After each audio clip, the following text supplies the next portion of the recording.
Sophia and James were an ordinary family until they decided to buy Henry the robot that changed their whole life. How would you feel about buying the latest technology that speaks and looks indistinguishable from a living person? I certainly didn't expect the way events turned out at the end of the movie. 3 months before, James and Sophia are discussing moving. They bring the couch into the living room and the girl invites Barry over for dinner tonight to thank him for his help.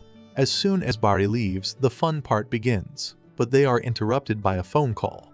James is given some terrible news. His father has passed away. They move into James' father's house. Early in the morning, the man goes to work. His loving wife manages to give a gift, which James is very happy about. The girl goes down to the kitchen, where Rose wants to make coffee for the girl, but Sophia takes the book and immediately leaves. After making a few notes, Rosa offers to have lunch. The girl has no appetite and suggests that the housekeeper take the day off. James has already taken over his father's company. He is worried that he may not be able to cope with the development of a new large-scale project. His assistant assures the guy that they will cope together. Rosa does not want to take the day off. The girl asks the woman, someone she dreamed of being as a child. It turns out that Rosa is satisfied with her work now and would like to continue, trying to find common topics for conversation. Sophia tells that she has not lived in a fancy house before. For this reason, she does everything herself. James returns home and Sophia admits that she fired all the employees, to which her husband is very surprised.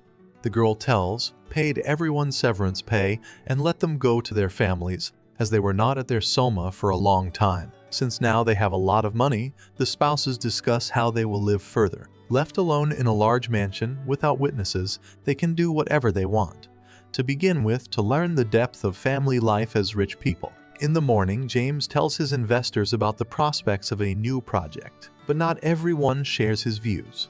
The conversation is sparked by a phone call. It's Sophia. She asks for help with her new lawnmower, but James is angry and promises to help after work. While her husband fixes the lawnmower, he gets angry because Sophia has fired all the domestic workers.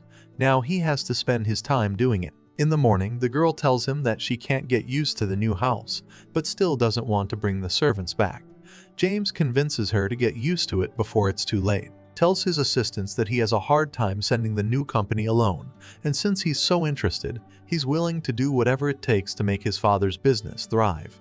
Even though his wife loads him up with housework since she fired all the servants, the man is confident he can do it. His assistant suggests a solution that Sophia should like.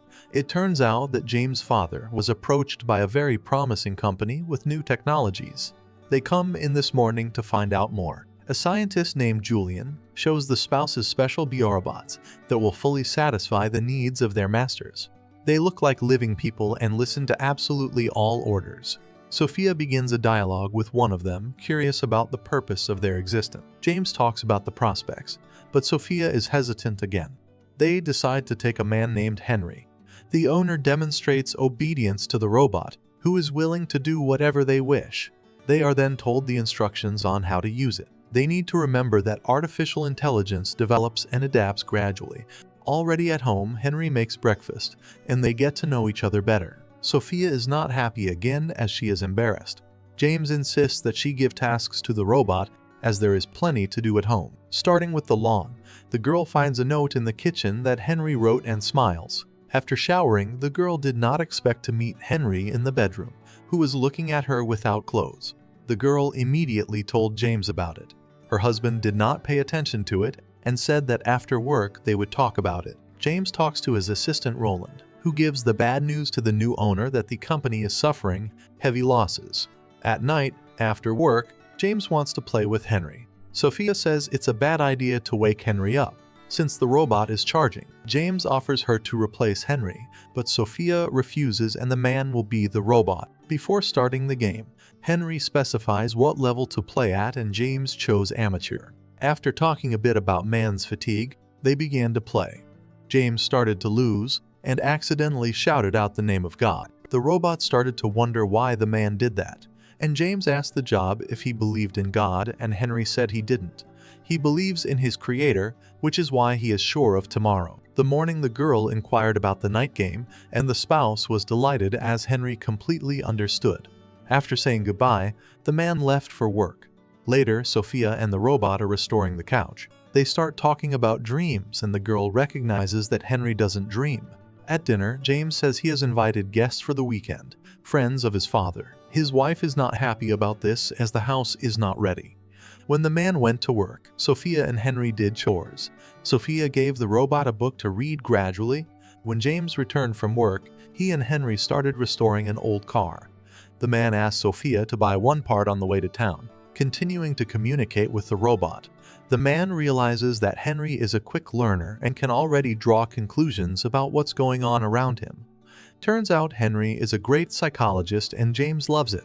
Talking about love and fears, the robot admits that he still has one fear that is embedded in the program. He is afraid that his masters will replace him with a new model when he becomes obsolete. The girl discusses the book with Henry, and they drink wine together. She wonders where the wine disappears to later. They have guests over and everyone is thrilled with Henry, especially after he brings food and quotes the great thinker. At dinner, everyone discusses the robot. Afterward, the couple relax and talk about life together. They start discussing a book that the girl gave to her husband. Gradually, they transfer the meaning of the book to their lives, and Sophia tells that the main character of the book could not realize all his plans and satisfy his beloved. The robot observes the reasoning of the couple, gradually expanding their views. They talk about passion, and the girl begins to feel something for Henry. Sophia wonders if the robot lifts what is passion. O gets an unexpected answer. It turns out he can imitate passion and offers to do it, but James forbids it. In the night, Sophia wakes up and hears some sounds in the house. She fetches a montage and goes downstairs. At the window, she sees Henry, who is completely undressed, lying on the lawn. The girl wakes up Henry, who doesn't know how he got here. The robot tells her he had a dream, and he was just a normal person. They head for the house. Stumbling, Sophia touches Henry. At the same moment, the husband comes out, who sees this picture. The girl tells that she found a robot on the lawn. James wonders what happened. The man caught Henry as he was falling. In the morning, Julian came to diagnose the robot and said that there was a small malfunction. Sophia reports that Henry had been dreaming. Julian reminds her that the robot is programmed to please its masters and not to rush to develop the robot's emotions. The couple argue about who's to blame for the glitch. Afterward, James goes to take a shower. The robot brings him a towel. The man reminds Henry that Henry is just a robot, ordering him to get a razor and cream and shave him. He then compares Henry to an electric razor, saying that they have virtually no differences. James explains that Henry is highly functional technology, but not yet a living person. In the evening, Roland gives James some bad news as it turns out their company is a month behind schedule. Walking into the room, James finds a letter from his wife where she supports the man, and he sees a couch made. Walking into the bedroom, the girl gets on the bed with James, who immediately offers to make love, but the wife is again not in the mood due to fatigue. In the morning, James is told that another contract has fallen through and no one cares about his apology. At home, Sophia and Henry decide to do something nice and start a massage to relax. She lies only under a towel. The robot starts kissing her. She likes it and gets aroused. The girl can't stop and Henry climbs on top of her and keeps going deeper. The husband wakes Sophia up and the pleasantries were only a dream. The spouses discuss moving and question their decision. The wife says her attitude towards the move has changed for the better.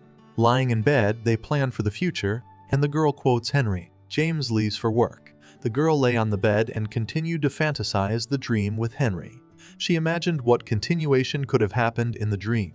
The girl can't stop. Her fantasies are taking over the girl. Glancing at the door, she realizes she heard someone. It was Henry.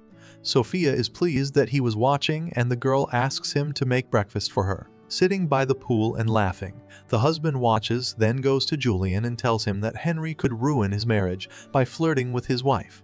Julian assures him that the robot is incapable of love. He is offered to trade the robot but refuses as Sophia will hate it. Julian says that the robot only adapts to its masters and there is no reason for jealousy and should be treated like a machine. James says to stop the robot from hitting on his wife. Henry clarifies that it is programmed to fulfill the wishes of all the masters. The man is angry with Henry as he doesn't understand. The robot reports that James and Sophia's love is fading as she expects more from her husband. The robot is sent to the station and forbidden to study books with the girl. Henry informs Sophia of this and she is against it. The couple fights about it. The girl packs her things and wants to leave for a couple of days for a change of scenery. James and Henry play a game of racquetball and the robot wins, which does not please his master. They talk about life and Henry says he's James' secret tool. The man can use the robot however he wants. They have a sequel. In the morning, the man doesn't realize what happened the night before. Was it a dream or reality? Henry has made breakfast, but James hesitates to ask about tonight and silently leaves. Things get better at work, and James is told that a big contract with a Chinese firm is up for grabs. James's colleagues are pleased that the new boss insisted and everything worked out. And as they shake hands, their relationship improves too. The man calls his wife at home, offering to go away for the weekend and relax, but they are interrupted. Now Sophia is sure that her husband is at work. The girl decides to realize her dream with a massage. Henry helps the mistress. The girl relaxes, he kisses her and confesses his love. She is alarmed by this and tells him to leave to get some exercise. The girl is smoking right in the room. Her husband comes in and she tells him Henry kissed her. Another fight breaks out. The man says the robot only does what its masters want it to do. So the girl wanted it too. James punches Henry and shuts down the station while it was charging. In the morning, the couple is expecting Julian. After James leaves for work, Henry walks into Sophie's room, guessing that they want to disconnect him. Turns out it's because of that kiss. Gundry regrets that he can't be wrong, so he kissed the girl. He asks them to keep him on until Sophia talks to her husband. Turns out Henry and James had a close encounter in reality. The girl realizes and leaves. Outside the house, she meets Julian and tells him to disconnect Henry. Julian goes into the robot's room. Henry will not be returning to the station, and the robot informs him that Julian is lying to everyone. The couple discuss their situation and regret it. The man said that he was tempted because the robot seemed disinterested while understanding. The aide informed the couple that Henry had called numerous times. They immediately returned home and began searching for Henry.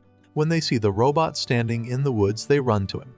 The couple asks where Julian is, and the robot tells them that he has left, but left his car here. Henry says Julian is a fraud and the robot doesn't want to be replaced. Henry hasn't been to the charging station in a while, says he could run out of power any second. He'd like to do it outdoors. And the couple's okay with it. There was an unexpected situation. They found another robot that the other owner had lost.